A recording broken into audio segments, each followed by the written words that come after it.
Evidence which favours the theory of acquired characters are.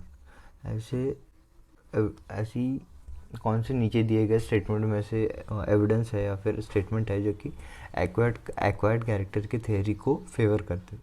सबसे पहले उन्होंने दिया है absence of limb in snake, presence of web toes in aquatic bird, lack of pigment in cave dwelling animals, and Darwin's finches, melanization of papered moth। Okay, so देखिए इस question का जो की कॉन्सेप्ट है,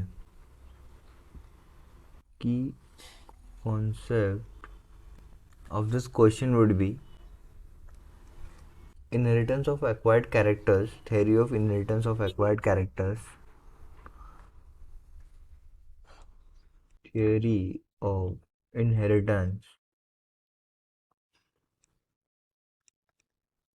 inheritance of acquired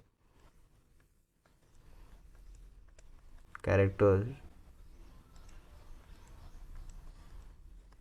ओके, अभी इस theory के according हमें इसमें जो है एक मेन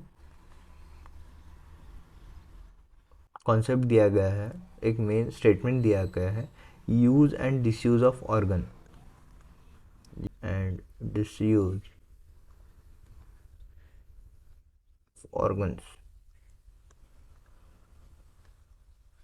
अभी इस थ्योरी में जो है लेमार्क ने एक्सप्लेन किया था, लेमार्क ने दी थी ये थ्योरी, और उन्होंने इस थ्योरी में एक्सप्लेन किया था कि जो कैरेक्टर्स है वो जो पेरेंट जो अडेप्टेशन जो वेरिएशन लाते हैं वो कैरेक्टर्स जो है वो अपने ऑफस्प्रिंग को ट्रांसफ़र करते हैं और ऑफस्प्रिंग का जो चांसेस है वो बढ़ाते हैं नेचर में सर्वाइव करने का। Okay, and the characters which are inherited by the parents or developed by the parents or adapted by the parents are transferred to their offspring for their survival and reproduction. But इसमें एक और उन्होंने चीज़ बोली थी जो कि use and disuse of organ. इसमें उन्होंने बोला था कि जो organ which are used on survival, ऐसे ऑर्गन जो हम बहुत ज़्यादा यूज़ करते हैं, ऐसे ऑर्गन जो है डेवलप करते हैं,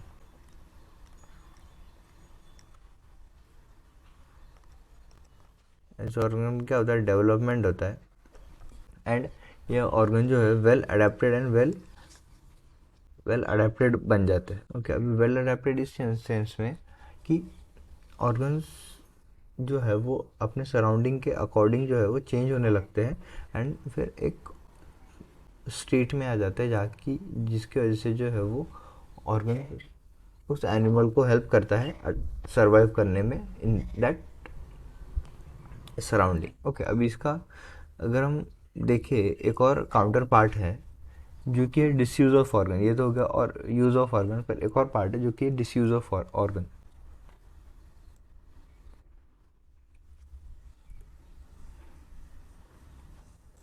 अभी देखिए disuse of organ, disuse of organ में क्या होता है, ऐसे ऑर्गन्स जो कि यूज़ नहीं किए जाते, ऑर्गन जो कि यूज़ नहीं किए जाते वो क्या होता है over the period of time dormant हो जाते हैं।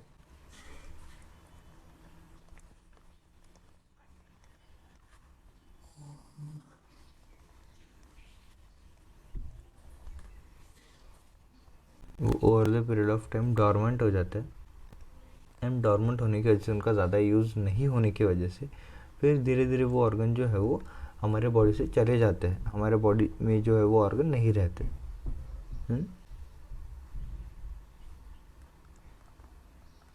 डिस्टिंक्ट फ्रॉम आवर बॉडी, अभी हमारे बॉडी से नहीं चलते मीन्स ऐसे ऑर्गन जो कि हमारे सर्वाइवल में, हमारे रिप्रोडक्शन में या फिर हमारे किसी तरह ज़्यादा हेल्प नहीं करते, ऐसे ऑर्गन जो हम ज़्यादा यूज़ नहीं करते ऑन द डेली बेसिस, ऐसे organ over the period of time हमारे बॉडी से चले जाते हैं। ओके, सो इसे जो है वो डिसयूज ऑर्गन कहा जाता है। अभी ऐसा देखिए, अभी हमें यहाँ पे जो है स्टेटमेंट दिया गया है, उस पहला स्टेटमेंट है absence of limb in snake. अभी ये जो है ये एग्जांपल है डिसयूज्ड ऑर्गन का। स्नेक जो है एक रेप्टाइल थे, एक एम्फीबियन। ओके, एम्फीबियन से जो है वो स्नेक बने। सो एम्फीबियन के जो है छोटे छोटे लेग थे, पर वो क्या करते थे, वो लेग का यूज़ नहीं करते थे चलने के लिए, वो जो है हम अपने बॉडी को पुश करके चलते थे। तो over the period of time उनको लेग की ज़रूरत नहीं पड़ी एंड वो ऑर्गन जो है उनके बॉडी से एक्सटिंक्ट हो गए। ओके, सो ये लेमार्क थ्योरी को एक्सप्लेन करता है।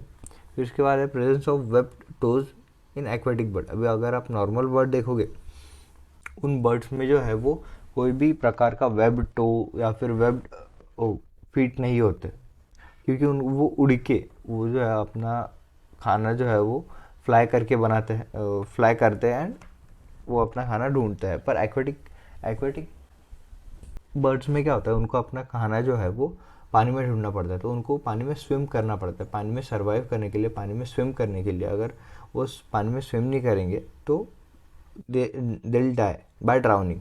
तो पानी में स्विम करने के लिए जो है उन्होंने डेवलप किए हैं वेब्ड टोज, ताकि वो जो है पानी में एज अ फ्लैपर यूज़ कर सके, एज अ फिन यूज़ कर सके। तो ये जो है ये जो है एग्जांपल है यूज़ ऑफ ऑर्गन का, ऐसे ऑर्गन जो कि यूज़ करके अडेप्ट करके इवॉल्व किए गए हैं। ओके, वेल अडेप्टेड ऑर्गन का क्या होता है, फिर इवोल्यूशन होता है। ओके, सो ये भी थ्योरी को जो है वो एक्सप्लेन करती है। फिर है lack of pigment in cave dwellers. अभी जो केव ड्वेलिंग ऑर्गेनिज्म है उन वो सनलाइट में नहीं आते, वो केव के अंदर ही रहते हैं, जो कि बहुत डार्क स्पेस होती है। ओके, सो उनमें जो है पिगमेंट की कमतरता होती है, क्योंकि उनको सनलाइट से जो है प्रोटेक्शन चाहिए ही नहीं रहती, क्योंकि सनलाइट में के अंदर आते ही नहीं है वो बस अंदर ही में ही रहते। तो over the period of time उनका पिगमेंट क्या हो जाता है, चला जाता है, क्योंकि वो उस पिगमेंट को यूज़ नहीं करते, वो सनलाइट में नहीं आते। सो ये भी जो है वो एक्सप्लेन कर रही है। फिर आता है हमारे पास डार्विन फिंचेस। डार्विन फिंचेस जो है वो नेचुरल सिलेक्शन को रिप्रेजेंट करता है। डार्विन ने इन फिंचेस को जो है गैलापागस आइलैंड पे स्टडी किया था, और उन्होंने पाया था कि as the atmosphere, as the surrounding of organism change with geographical condition और as per the need to survive and reproduce, organism क्या करता है, खुद को ढाल लेता है, खुद को अडेप्ट करता है, ताकि नेचर से सिलेक्ट करे, ताकि वो नेचर के फिट रहे सर्वाइव करने के लिए सराउंडिंग में एंड रिप्रोड्यूस करने के लिए, अपना ऑप्शन बनाने के लिए। बट ये जो है ये एक्वायर्ड कैरेक्टर की थ्योरी को एक्सप्लेन नहीं करता, ये डार्विन की नेचुरल सिलेक्शन को सपोर्ट करता है, तो ये गलत है। फिर है मेलनाइजेशन इन पेपर्ड मॉथ। अभी मेलनाइजेशन पेपर्ड मॉथ क्या था, एक इंडस्ट्रियल एरिया है, वहाँ पे जो है पोल्यूशन बहुत ज़्यादा है, कार्बन एमिशन बहुत ज़्यादा है, तो सराउंडिंग जो है वो थोड़ी ब्लैकिश कलर में, डार्क कलर में है। एंड वहाँ पे दो प्रकार के मॉथ का प्रेजेंस है, एक तो है एक वाइट मॉथ एंड एक पेपर्ड ब्लैक मॉथ। ओके, तो क्या होता है, जो भी वाइट मॉथ है वो एक डार्क बैकग्राउंड पे जल्दी दिखाई पड़ती थी, जल्दी जो है वो उनका हंटिंग होती थी, क्योंकि प्रेडेटर्स जो थे उनको वो जल्दी दिखाई पड़ती थी लाइट कलर होने की वजह से। तो over the period of time क्या हुआ, वहाँ के जो वाइट मॉथ्स थे वो बहुत कम हो गए, एंड जो पेपर्ड ब्लैक मॉथ थे वो रह गए। उनका जो है वो सर्वाइवल रेट बढ़ गया, क्योंकि उन्होंने अपने आप को जो है वो सराउंडिंग में डार्क मॉथ को जो है वो अडेप्ट कर लिया। तो सो ये भी जो है एक्वायर्ड कैरेक्टर की थ्योरी को एक्सप्लेन नहीं करता।